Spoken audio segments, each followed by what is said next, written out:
What if work-life balance wasn't something you kept chasing, but something that you actually learned once and then carried with you no matter what season of life you're in? In today's episode, I'm sitting down with my client, Kelly, who went through Ambitious and Balanced, my group coaching program, last year. And what she shares is powerful. We talk about what work life balance actually is, what it's not, and what it really takes to create in a way that lasts.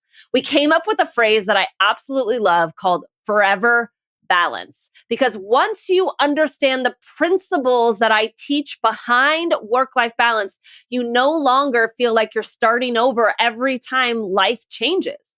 Whether you have a new job or a busy season or different demands at home, you're not scrambling, you're grounded. So, in this conversation, Kelly shares what she's learned about balance, the principles she now lives by that she learned within the program, and why sustainable balance isn't about doing less or lowering your standards. It's about thinking differently. If you've ever felt like balance only works when life is calm, this episode is going to change the way you see it.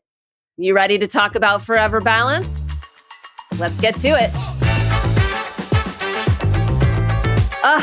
Working moms, I have such a treat for you today. On the podcast today, I have a client who went through Ambitious and Balanced last year. This is Kelly Maher. I'm so excited that she's here. I'm going to have her introduce herself here in a moment, but I'm really excited to hear not just about her experience within this group and where she's at. I mean, at this point, she and I spoke together about a year ago. So we get like a year glimpse into her life. But I also am really excited to just hear her insights into what she's learned about work-life balance and how she can apply some of the things that she's learned in this program into her life. And she's just going to give us so many amazing tidbits and her story. And so I'm just grateful she's here. Thanks for being here, Kelly. Thanks, Rebecca.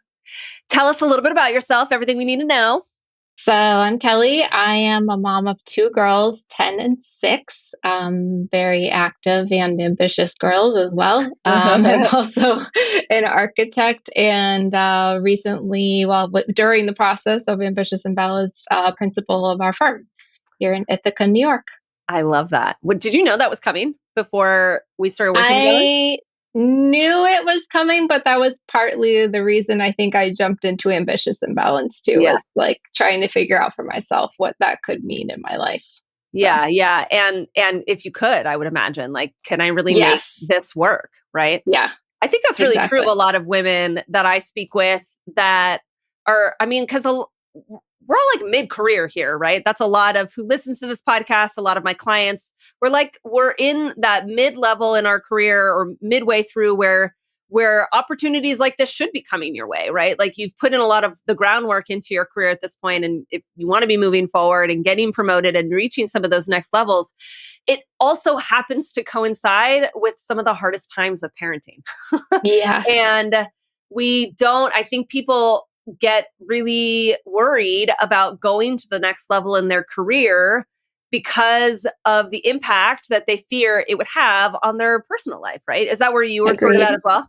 I really was. I was really excited about the opportunity, but at the same time, a little terrified about what that meant on the home front. Like I had a daughter who at the time was struggling with a lot of things at school.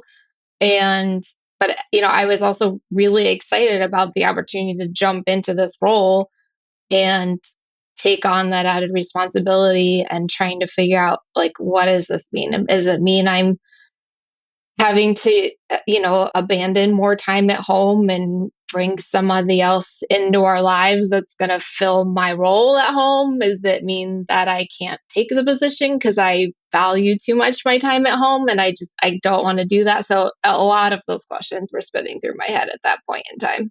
Yeah. Did you think that you would be able to do it? I don't know that I wouldn't think I was convinced. I think I knew I really wanted it, but I don't think I was convinced that I could really do it.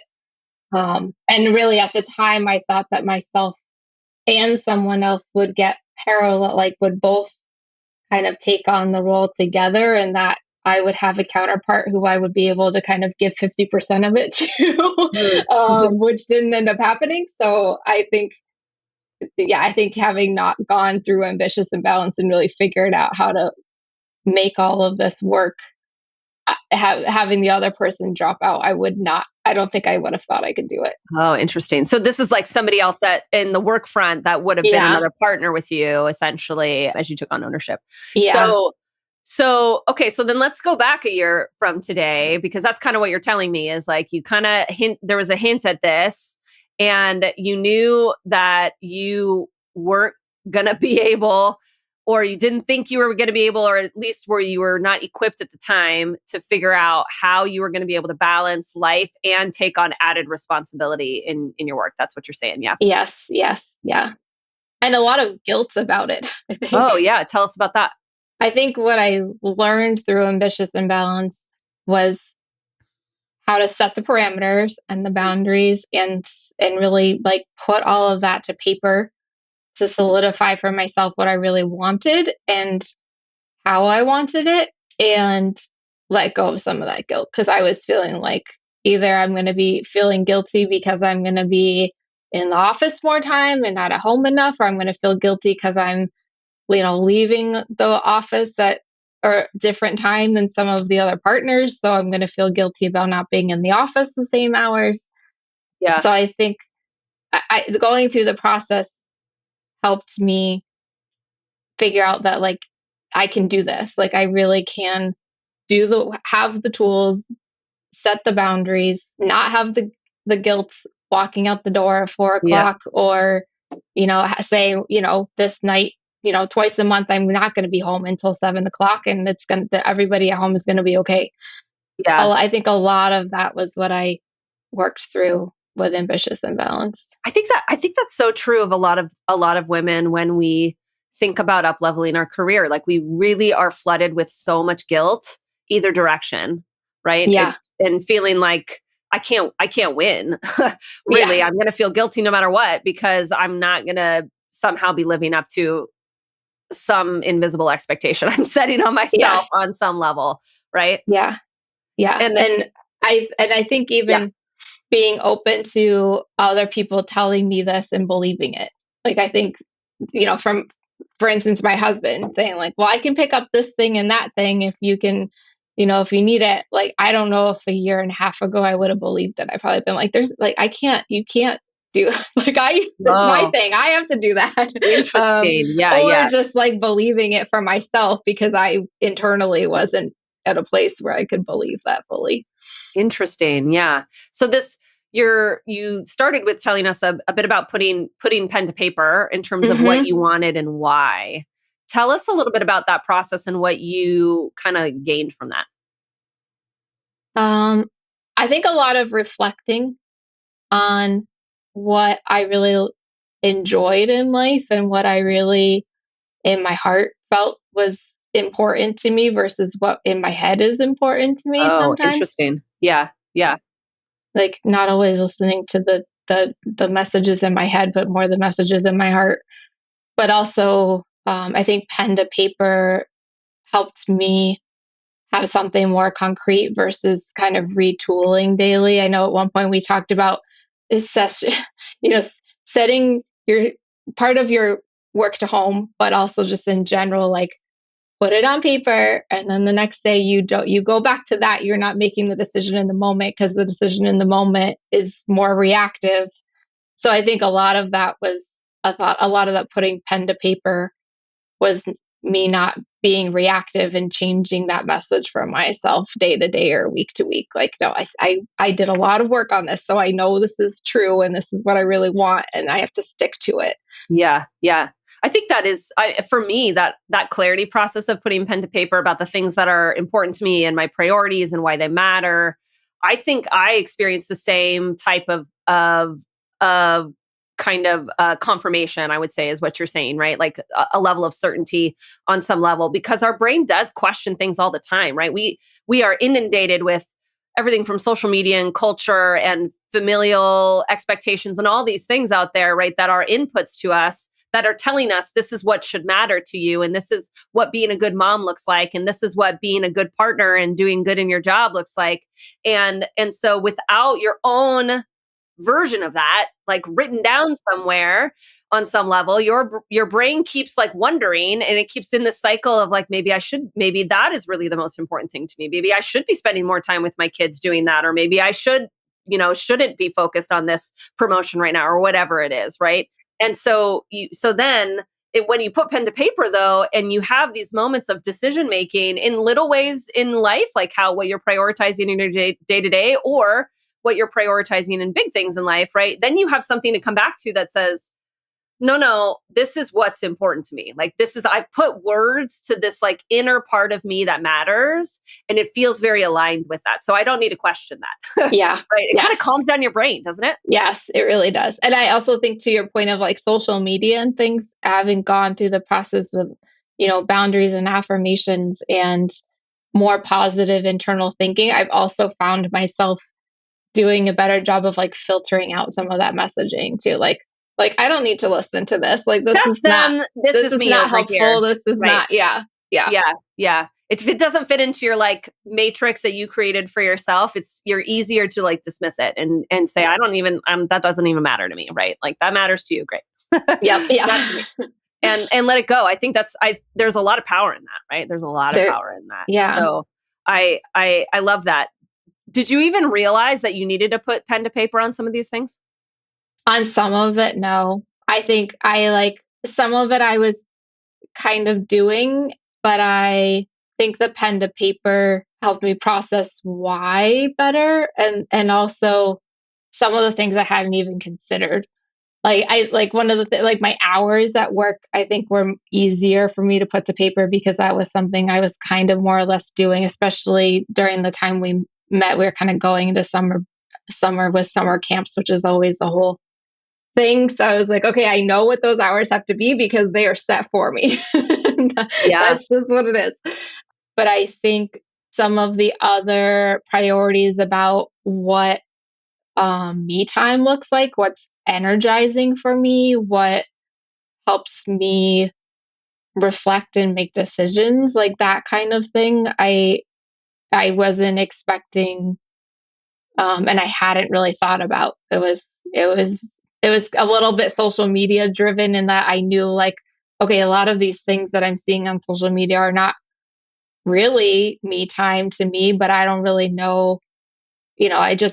I think there was just some kind of misconception in my mind based on social constructs of what that meant. And then really digging into it made me reflect better on what I really need for me personally versus a social construct. Yeah. Yeah. What did you discover out of curiosity? What's really life giving to you in your me time?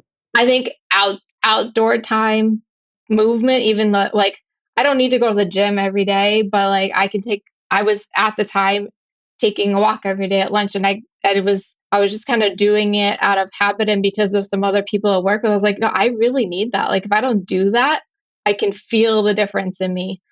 And then actually recently, which I had realized quite a while ago, but kind of forgotten about, I was having a conversation with another mom about skiing. And we were talking about how for us, like getting out on the slopes and skiing feels so liberating and freeing that we're like, okay, we are setting a date. And someday this winter, which I think we're going next week, we are just going as the moms with nobody else, and we can free ski and like Oh my goodness. have our freedom and liberation. Yeah. Yeah. So yeah, just some little things like that are um, just, it doesn't have to be going to get my nails done because that doesn't really do anything for me. Yeah. Yeah.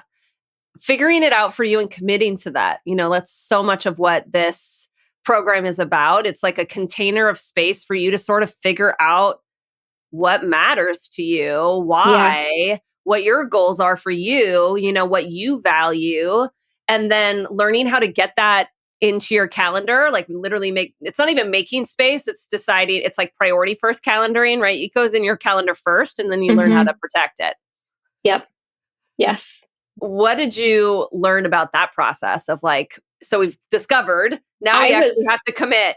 Yes, I was not a calendar person, and I won't lie, like I'm still working on the holding true to it with all the things in the calendar. But I have become so much better at putting things in my calendar so that I know it's there. There is a slot for it. I'm not holding on to it in my brain, trying to remember that I have to do it, or putting it on a checklist that is just floating on my desk and doesn't really have a slot in time. So yeah, I think that's been really helpful. I'm like I said, it's that piece is still a work in progress for me because I was just not that person before. It wasn't a habit that I was holding before. So I think it's still a work in progress, but it's definitely been very helpful for me. Yeah. And this is not a rigid process by any means, right? Mm-mm. You're a human being that I'm giving you the principles behind this on many levels, teaching you why that principle matters and why we have to have some elements of that. And then, yeah, we'll figure, I mean, I'll give you a suggested way, but we got to figure it out for you, right? What works for you. And in this case, the reason it goes in your calendar is because then it becomes a commitment, right? Yes. You actually can see if there's actually time for it, right? Because sometimes we put all of our priorities into our calendar and we're like, literally, there's no time to sleep. I can't do this all. And we need that level of of clarity to see that literally we can't get this all done, and then having to strip out of it. And sometimes, putting it in the calendar just means something to your brain. Like I'm telling myself that this matters so much so that I'm willing to take a chunk of my free space in my calendar to make it happen, right? That is different than it going on a long to-do list where you sort of hope that you're going to get to it, right? There's no real commitment involved in that, right? And so the principle here is commitment. Whether you're somebody that gets it in your calendar or we figure out another way that you feel committed, that commitment is really the important part. Yep. Yeah. Yeah. And I think in terms of the flexibility for me, that work to home is like that's a place where it's been flexible because instead of I've kind of moved past writing the next phase priorities on the paper to putting those things in the calendar instead. So then I'm like, okay, I know their priorities, so they're going to be in the day tomorrow, and like those are the priorities. So that's I know I have the time, Yeah. and therefore I can commit to it as a priority for Yeah. tomorrow. Yeah. So you're talking about kind of flexing on some of the core tools that we Yeah, learned within the program. Yeah. Yeah. Absolutely. Again, it's like, I'm going to give you a starting point. We're going to figure out what works for your life. I think that's one of the reasons that this program is somewhat unique in that sense, is that I start with the process. I teach you why that process matters, but then this is not cookie cutter. Your life is your life and your circumstances are going to be different than everybody else's circumstances. And so we got to figure out what works for you and what's going to be sustainable for you, right? That's a word that I use a lot as I describe ambitious and balanced. Like, this is about sustainable work-life balance. I don't want you to just learn how to do this right now. I want you to know why these things matter and how to do it no matter what season of life you're in. yeah, yeah. Do you feel like coming out of ambitious and balanced, that was true for you, that you feel like 2 years from now, 5 years from now, kind of the principles are kind of embedded for you in your mind, and that you could shift and ebb and flow and figure out how to make work-life balance happen for you? I do. Like, I've even seen some shifts like in our schedules recently where I'm like, okay, this just needs to slide a little bit here or a little bit there. But also the tools that when I do feel like I'm in a point where maybe I'm like getting stuck or something's thrown off from normal, I'm like, okay, I know the tool I need to use to get this done or to work through this. Whereas before I would have been spinning and just fretting on it and probably not sleeping because of it.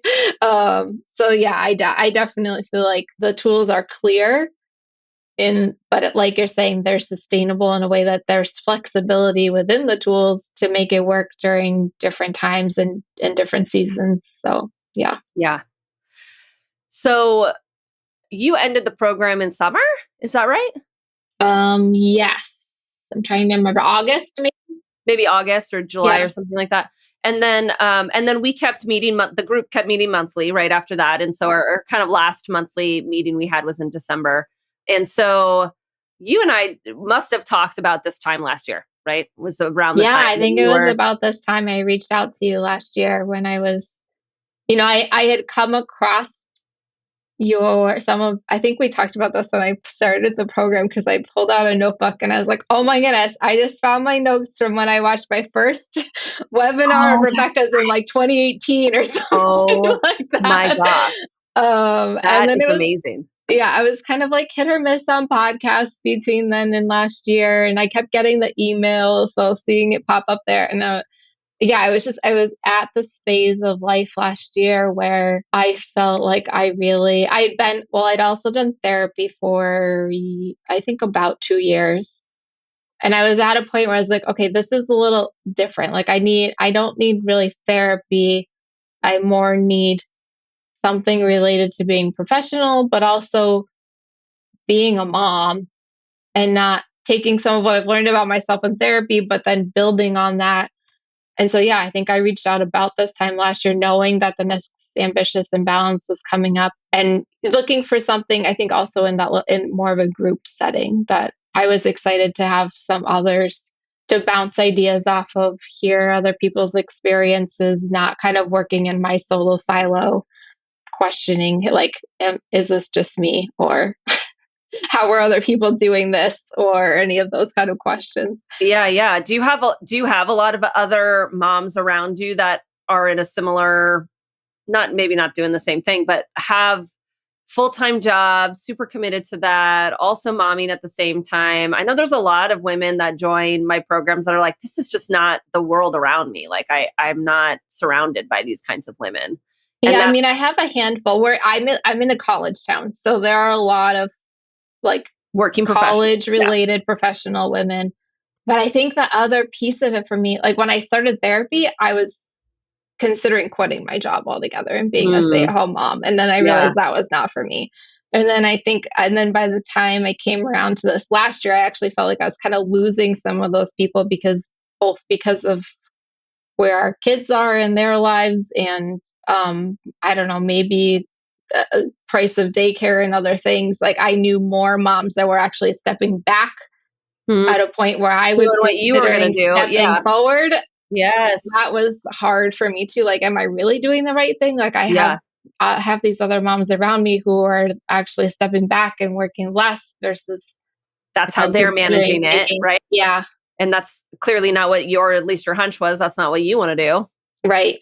Yeah. So I think that helped me too, was it was reaching out to you and getting in the group and realizing like I can do this. It's not like I don't have to give up on this thing that I'm excited about because I can figure out what the balance is going to be. Yeah. Yeah. So here you are following me for 7 years. I love that. I totally forgot that, but now that you just said that, I would remember that conversation. That's wild. That's so good. I love it. And so you 7 years later, what do you think really like made you decide or like drew you to this particular program and saying, yeah, I think this is the thing that is going to help me move forward, to your point, and move forward and manage all the things? What resonated with you? I think it was that I was encouraged that, like, before going into it, and now knowing coming out of it that it was definitely true, that you were going to be able to provide ideas and tools and help me work through a process that I would be able to use sustainably through the future. It wasn't like this gimmicky kind of sell on, here's the perfect And solution here's for this magic. one thing and it'll work Yeah. for one out of 200 people Yeah. Yeah. and everyone else will like never use it again after 3 weeks. Yeah, so I think both having listened to the podcast and and having an idea of what you were going to use for getting us through the process was what really sold me on it. Yeah. There's no gimmick here. There's hard work involved. I don't want to There is. discount that, right? Like on some level I try to teach it in a very simple manner so your brain doesn't get confused by it, but I'm not saying that it's easy. Like we're building new habits here. That's what we have to do. If you've been in a habit of over prioritizing work or feeling in a habit of feeling guilty for working or taking time away from your kids or whatever it is, like we have to build new habits. We all know habits take time to build, right? This isn't something magical. It's, on average, it's something like 89 days or something like that to build a habit, right? So that's part of the point of the 3 months is like it's around that habit building time. of thinking something new, trying new tools, practicing them in your daily life, and really implementing the process over and over and over again, and then having some accountability and evaluative tools to make sure it's working.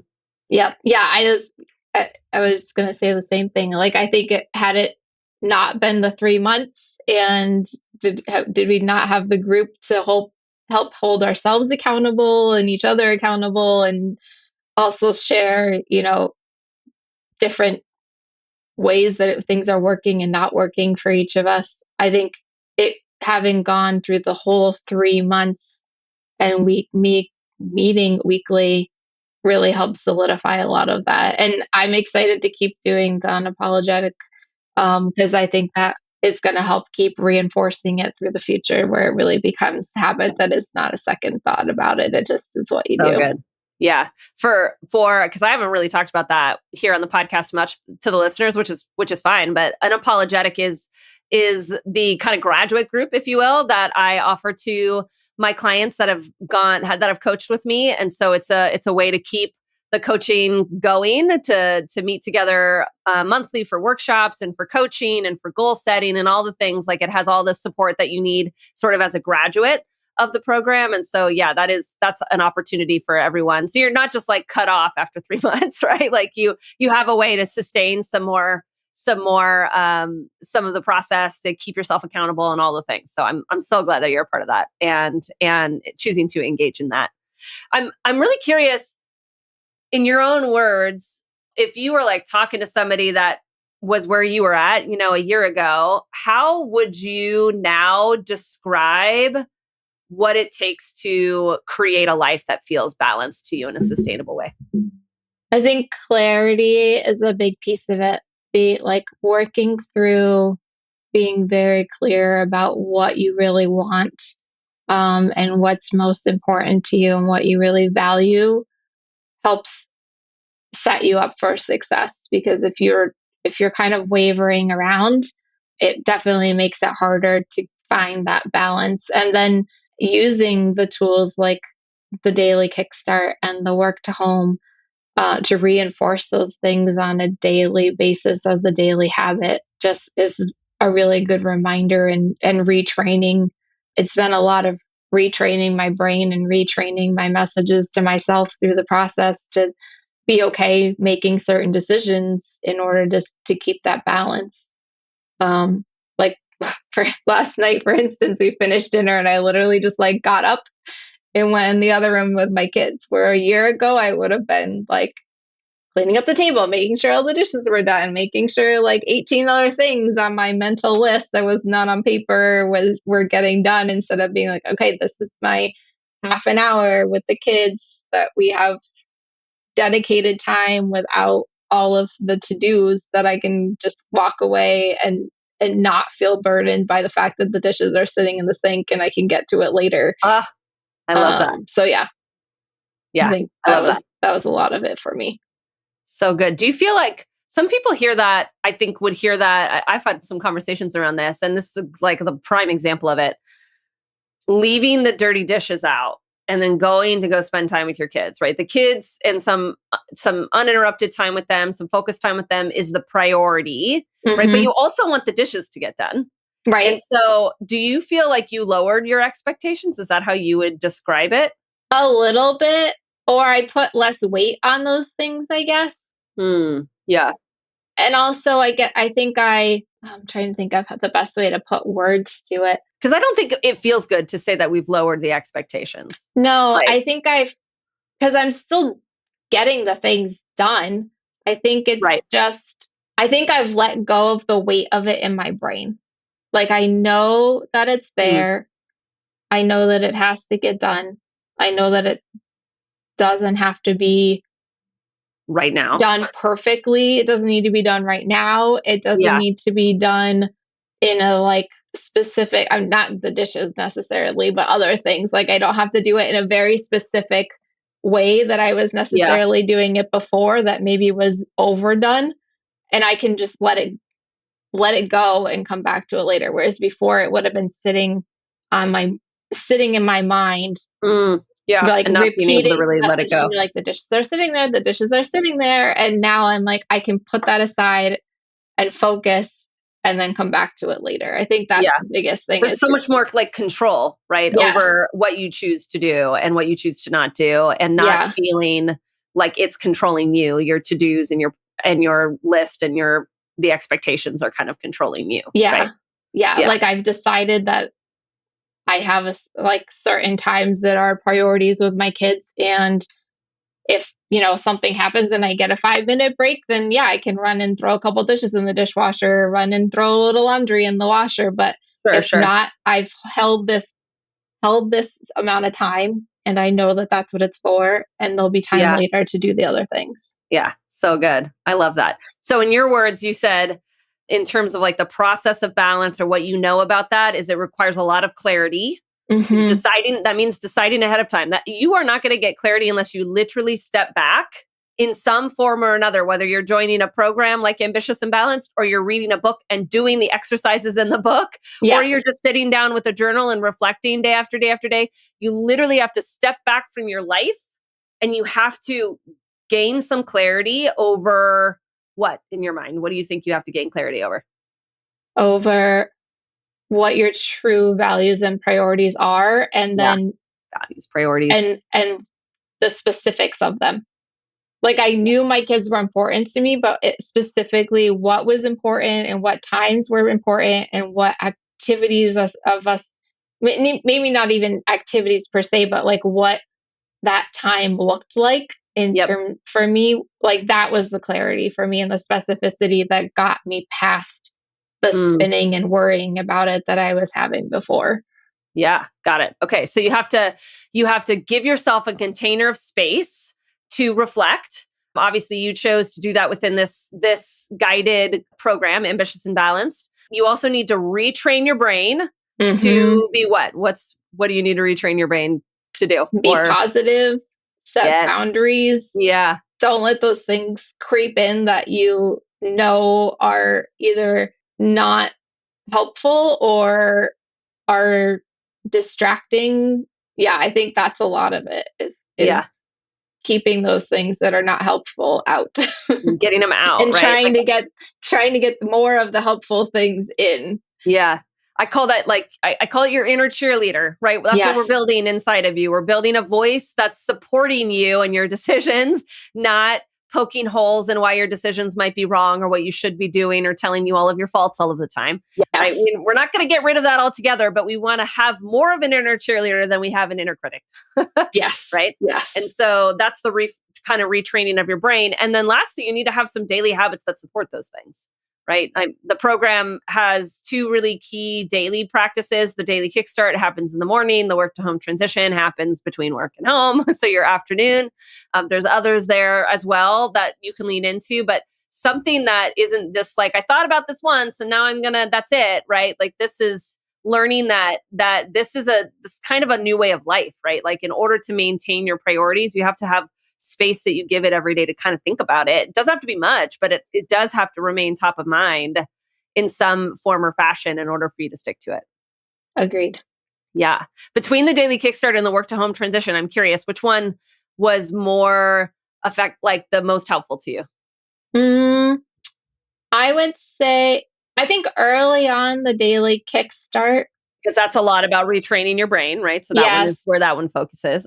Yes. Currently, the work to home is what I've been like heavily leaning into in terms of Yeah. like really, especially if I'm extending my work day, like I really need to get that out of my head Mm, before I go home because yeah. then I can really focus when I get home and not have those things creeping in and distracting me from my home time because Mm, I can get them on paper, walk away, refocus on the home situation instead yeah. of letting the work things take over at home. So good. So good. It is. It feels really good. I mean, you are just in such a different place than you were a year ago. I And really am. there's this kind of weight that's off of you, right? I feel like the fog has lifted. I literally feel like there was this kind of cloud in you a little bit that was that, and I don't mean that in a super like depressive or like No, negative way yeah, in that sense, but it was just, you couldn't quite see the light and the path forward, right? And you knew that you wanted it, and that this was a way, a mechanism of getting there. yes, yeah. The investment is $2,000. How did you feel about that when you decided to join, and what's your thoughts about it now?